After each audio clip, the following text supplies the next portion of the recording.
요즘 자영업 하시는 분들이 참 어렵다는 말씀 많이 하십니다. 저희 동네만 해도 1년에 몇 번씩 업종을 바꾸는 가게들이 참 많거든요. 그렇습니다. 실제로 자영업자 70%는 5년 안에 망하는 이런 안타까운 현실에 우리가 처해져 있습니다. 그래서 자영업자 위기 시대라는 말도 하고 있는데요. 이 위기를 극복할 수 있는 정책 오늘 소개해 드릴까 합니다. 네, 바로 소상공인 협동조합 활성화 정책인데요. 오늘 공감통 손님이 바로 이 정책에 대해서 하실 말씀이 있다고 하는데요. 화면으로 먼저 만나보시죠. 축구 왕제 리오넬 메시가 뛰고 있는 FC 바르셀로나, 세계적인 키위 생산업체, 미국의 유명 언론사 AP통신까지. 이 셋의 공통점은 바로 협동조합이라는 사실. 그리고 인삼 최대 산지 충남 금산에도 조합원이 직접 주인이 돼 이익을 나눠 갖는 특별한 협동조합이 있다고 하는데요. 함께 협동조합을 구성해서 일을 하니까 이렇게 새로운 제품도 개발할 수 있게 됐고요. 그리고 마케팅도 공동으로 하니까 활력의 툭도 굉장히 용이해진 점이 있습니다. 금산인삼 화이팅!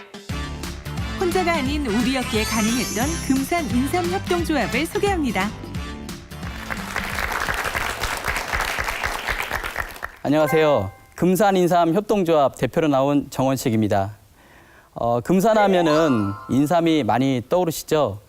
예로부터 금산은 고려 인삼의 종지로서 한국 인삼의 70% 이상이 금산에서 유통되고 있습니다.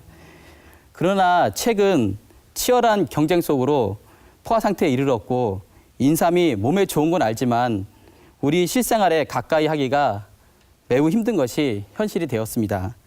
그래서 주로 금산군 내에서 알고 지내던 인삼 재배, 유통, 판매하는 소상공인들이 자발적으로 모여 세계로 뻗어가는 인삼 브랜드를 만들겠다는 꿈을 가지고 소상공인 활성화 사업에 도움을 받아 구축한 생산시설 덕분에 세계로 뻗어나갈 수 있는 첫 발을 뗄 수 있었습니다.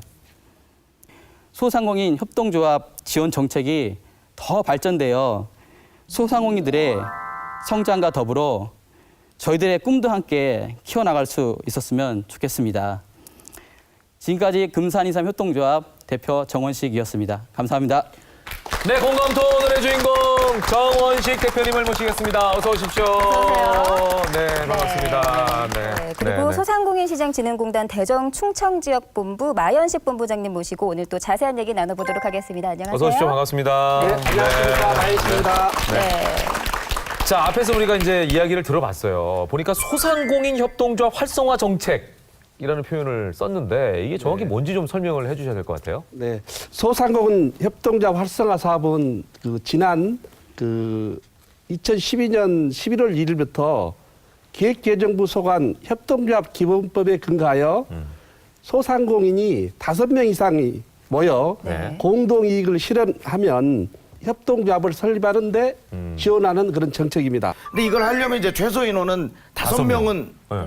확보가 돼야 되나요? 네, 사업자 정도에 있는 5명 이상이 돼야 됩니다. 네. 저희 5명이 네. 협동조합을 만들었다라고 만들었다. 했을 때 네. 실제로 받을 수 있는 지원이 어떤 것들이 있는 겁니까? 예, 지원은 두 가지로 나눌 수 있는데요. 네. 첫째는 어차피 사업을 하시려면 자금이 필요하잖아요. 네, 네. 자금 지원이 있고요. 네. 두 번째는 앞에서 보신 바와 같이 전문 컨설턴트를 투입해가지고 네. 그런 두 가지 종류가 있는데요. 네. 첫째는 자금 지원은 보통 이제 제일 필요한 게 마케팅, 네. 공동 브랜드, 그 다음에 사업장 임차비, 네. 그 다음에 공동 기술 개발, 네. 그 다음에 공동 네트워크, 네. 그 다음에 장비 이런 것을 지원하는데 최대 1억까지 지원을 해줍니다. 그러니까 이거는 저금리로 대출해 준다는 말씀이신 거죠? 아닙니다. 그냥 주는 겁니다. 그냥 주는 거예요? 예, 그냥 주는 겁니다. 만듭시다. 예. 장비만 구입하겠다. 네. 그러면 최대 2억까지 드리고 있습니다. 예. 네. 그렇다면은 소상공인 협동조합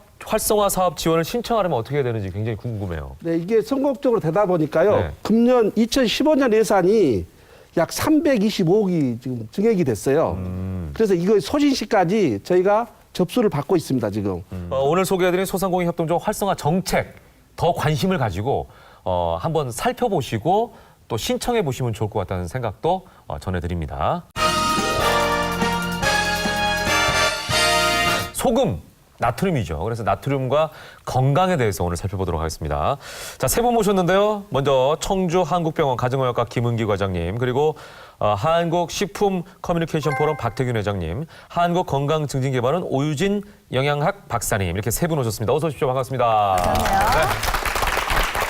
나트륨, 근데 우리 몸에 필요한 거니까 우리가 섭취하는 거 아니겠습니까, 과장님? 나트륨이 없다면 사람이 죽죠. 네. 아, 그래요? 네. 죽을 수도 있습니까? 죽죠. 살 수가 없습니다. 나트륨은 우리 몸속에서 어떤 역할을 해주냐면 네. 우리 몸속의 수분의 농도를 조절해주고 또 산염기의 평행을 조절해주는 아주 중요한 역할을 하고 있고요.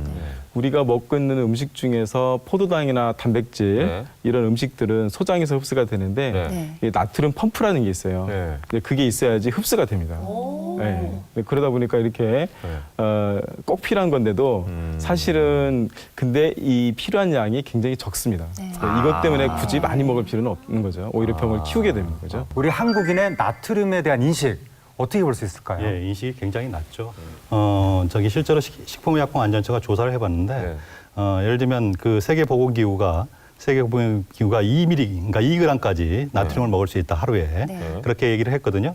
현재 우리나라 국민들이 현재 먹고 있는 나트륨의 양은 어느 정도냐 하면은 4.5g 정도, 한 2배가 넘는 건데 굉장히 많이 먹는 거라고 할 수 있는데요.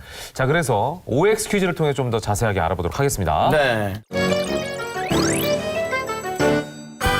여름철 땀을 많이 흘렸을 때는 반드시 염분을 섭취해줘야 한다. 이거 많이 보셨잖아요. 그렇죠. 뭐 군인들 상식이야, 행군하면서 뭐 상식. 소금 먹는 것도 있고. 상식이야. 네. 저는 면제지만 이건 알고 있거든요. 군인들 행군하면 소금 먹잖아요. 네. 하나, 둘, 셋. 자, 이거 오예요.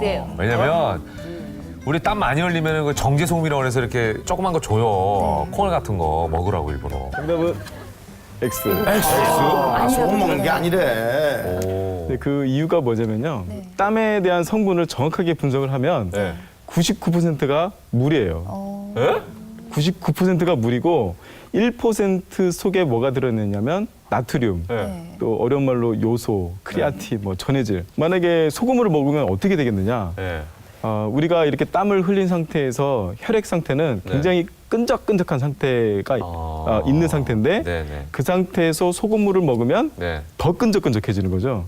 그러면 아까 제가 어려운 용어 썼는데 삼투압 현상이 일어나게 됩니다. 심하게 일어나겠네요. 네, 그렇죠. 네. 그럼 세포 내에 있는 물들이 다 어디로 가냐? 또 혈액 내로. 네, 또. 그러면 세포는 어떻게 되겠습니까? 탈수 증상이 심해지네. 네, 심해지는 거죠. 잠들기 전에 탄산수를 한 잔 마시면 나트륨 배출에 도움이 돼서 몸에 좋다. 하나, 둘, 셋. 탄산수가 아니다. 탄수가 아니다. 자, 정답은요? 네, 정답은 X입니다. 그래도 X요? 뭐 왜 다 X야? 네, 오늘 공격도 다 X이긴 한데요. 이렇게 꾸몄어.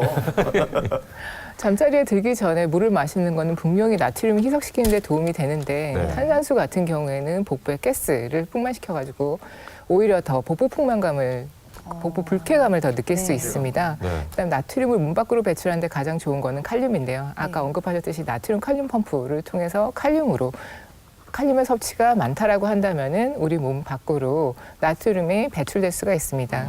근데 그 칼륨이 많은 것들은 뭐 채소나 과일, 콩류, 그다음에 해조류들이기 때문에요. 혹시 기회가 되신다면은 자주 그런 음식을 섭취하는 것도 도움이 되시리라 생각합니다. 우리 몸에 맞는 그런 소중한 물질로 사용하시길 바라겠습니다. 저염식을 좀 실천해 주시길 바랄게요. 네, 오늘 좋은 말씀 해주신 세 분 감사합니다. 고맙습니다. 반갑습니다. 자, 이제 벌써 오늘도 마쳐야 될 시간이 됐습니다. 오늘 소개한 내용들이 여러분에게 좀 도움이 됐길 바라겠고요. 도움만 받으신 게 아니라 꼭 실천해 보시길 바라겠습니다. 저희는 다음 시간에도 또 알찬 정책 정보 가지고 함께 돌아오도록 하겠습니다. 네, 저희는 매주 월요일과 목요일 저녁 8시 KTV 정책통과 함께하는 것 잊지 마시고요. 다음 시간에도 채널 고정해 주시기 바랍니다. 고맙습니다. 안녕히 계십시오. 감사합니다.